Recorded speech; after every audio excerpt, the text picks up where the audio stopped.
राहुल गांधी ने election commission पर hydrogen bomb फोड़ा है।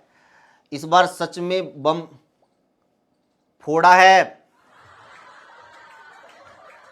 राहुल गांधी ने कहा है कि लड़की ब्राजील की मॉडल है, इसकी 22 वोट बना दी गई, वो भी सिर्फ एक विधानसभा में।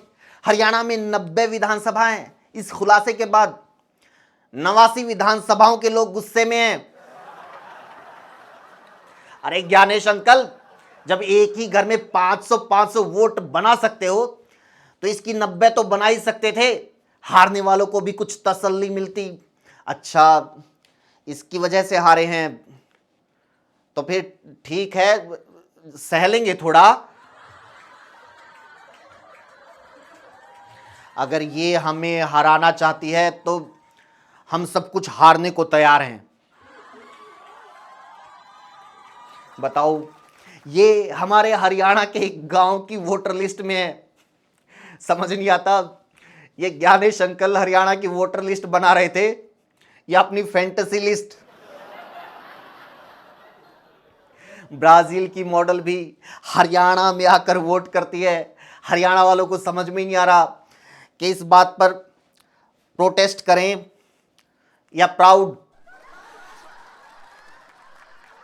मैं खुद प्राउड फील करने को तैयार हूं। इसको हरियाणा की वोटर नहीं, सीधे सीएम बना दो।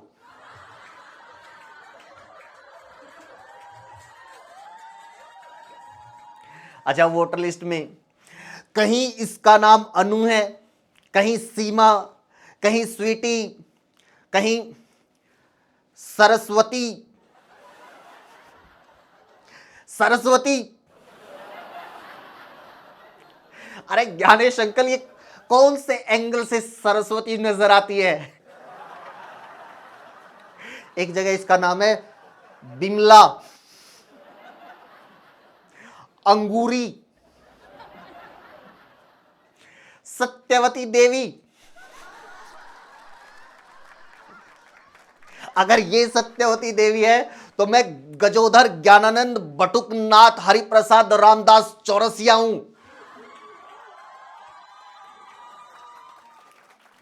किसी के 22 बार वोट बन गए, किसी के 200 बार, फिर भी चेकिंग नहीं हुई। जो लोग एक देश एक इलेक्शन लागू करना चाहते हैं वो एक वोटर एक वोट लागू नहीं कर पा रहे हैं। और कमाल की बात देखो, ये लगातार तीसरी बार हुआ है कि राहुल गांधी ने आरोप चुनाव आयोग पर लगाए, लेकिन जवाब देने के लिए बीजेपी आगे आई। फिर भी बीजेपी का कहना है कि आयोग के साथ उसकी कोई सेटिंग नहीं है। अरे अगर सेटिंग नहीं है तो बीजेपी जवाब देने क्यों आ रही है? जब शादी कमला की हुई तो प्रेग्नेंट बिमला क्यों हो रही है?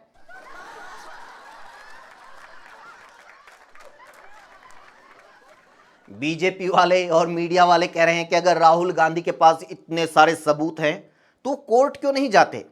आज की वीडियो में हम इसका जवाब देंगे, पूरे फैक्ट्स के साथ आपको बताएंगे कि राहुल गांधी कोर्ट क्यों नहीं जा रहे हैं और हरियाणा के जो मामले कोर्ट में गए हैं उनके साथ क्या हो रहा है। और यह भी बताएंगे कि हरियाणा में खुद बीजेपी के नेता मानते हैं कि वोटिंग में गड़बड़ी हुई है। यह खुलासा आपको किसी और प्लेटफॉर्म पर नहीं मिलेगा, इसलिए एंड तक देखिएगा।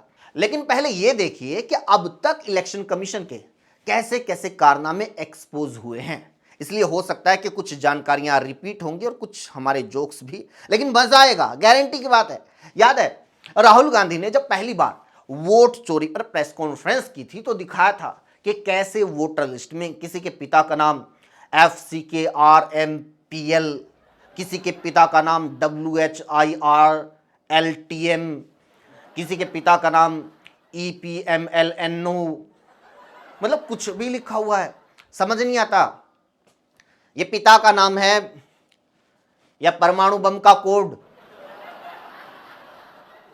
इतने उल जुलूल नाम कोई कैसे बोलेगा? इतना उल जुलूल तो मोदी जी टेलीप्रॉम्प्टर बंद होने के बाद भी नहीं बोल पाते। पिछले दिनों एक केस तो ऐसा भी सामने आया था जहां वोटर लिस्ट में वोटर के पति का नाम था हस्बैंड, पिता का नाम फादर, मां का नाम इलेक्शन कमीशन। और तो और इन लोगों ने तो डोनाल्ड ट्रंप को भी बिहारी बना डाला। लोग हरियाणा में वो ब्राजील की मॉडल को ढूंढते रहेंगे, उधर ट्रंप बिहार में वोट डाल के निकल जाएगा। ऐसे ऐसे कारनामे यार। मध्य प्रदेश में एक ही घर में 100 वोटर रजिस्टर हैं, जमुई में 247, मुजफ्फरपुर में 269 और हरियाणा में 501। भाई, बीजेपी ने हिंदुओं को एकजुट होने के लिए कहा था, एक साथ रहने के लिए नहीं।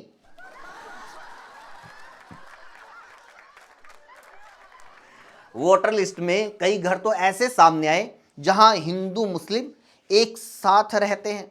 ऐसा लग रहा है साक्षात हंगामा मूवी चल रही है। वोटर का नाम तुलसीदास खान, बाप का नाम जावेद चौरसिया, मां का नाम मुमताज देवी। समझ में नहीं आ रहा लव जिहाद का असली शिकार कौन है। चंडीगढ़ के मेयर इलेक्शन में सीसीटीवी फुटेज की वजह से बीजेपी की चोरी पकड़ी गई थी, इसलिए राहुल गांधी ने लोकसभा इलेक्शन की भी सीसीटीवी फुटेज चुनाव आयोग से मांग ली, लेकिन आयोग ने यह वीडियो देने से इनकार कर दिया। आयोग का कहना था कि 1 लाख पोलिंग बूथों के सीसीटीवी फुटेज देखने में 273 साल लगेंगे। चुनाव आयोग को लग रहा है कि राहुल गांधी सारी वीडियो अकेले ही बैठकर देखेंगे। भाई, आयोग का काम है वीडियो देना, आप फुटेज दो। 1 लाख लोग 10 घंटे में सारी फुटेज आराम से देख लेंगे। ये क्या बात हुई कि फुटेज देखने में इतने साल लगेंगे, उतने साल लगेंगे। इस हिसाब से तो देश की सारी कोर्ट्स मुकदमों की सुनवाई करने से इनकार कर देंगी, क्योंकि उनका फैसला आने में भी 200-250 साल तो लग ही जाते हैं।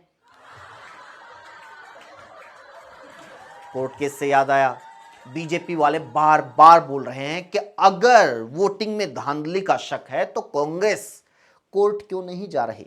एक्चुअल में सच्चाई यह है कि हरियाणा में कई लोग कोर्ट में जा चुके हैं, लेकिन कोर्ट में मामले कितनी बुरी तरह लटकते हैं और कोर्ट के आदेश के बावजूद चुनाव आयोग गड़बड़ करने से बाज नहीं आता है, वो सच्चाई आप सुनिए। हरियाणा में एक विधानसभा है, रानिया नाम है, जहां से कांग्रेस के उम्मीदवार सर्वमित्र कंबोज चुनाव हार गए, लेकिन उन्होंने काउंटिंग में गड़बड़ी के आरोप लगाते हुए कुछ बूथों पर दोबारा काउंटिंग करवाने की अपील कोर्ट में दायर की। तारीख पर तारीख चली, लेकिन आखिर में कोर्ट ने रिकाउंटिंग का आदेश दे दिया। इलेक्शन कमीशन ने भी डेट तय कर दी कि उस दिन रिकाउंटिंग करेंगे। तो कांग्रेस कैंडिडेट ने बूथ नंबर 149 और 151 की गणना करने की मांग की, तो इलेक्शन कमीशन ने दोनों बूथों की ईवीएम मशीनें निकाली, कैंडिडेट के सामने मशीनों का पूरा डाटा डिलीट कर दिया और कहा कि इन मशीनों पर मॉक पोल होगी, यानी नए सिरे से वोटिंग करके देख लीजिए मशीन सही से काम कर रही है या नहीं। यानी स्टूडेंट ने जिस पेपर को रीचेक करने के लिए अपील करी थी उसे टीचर ने फाड़ के रद्दी की टोकरी में फेंक दिया और खाली पेपर देकर कहा जा रहा है कि अब नए सिरे से पेपर लिख के दे दो।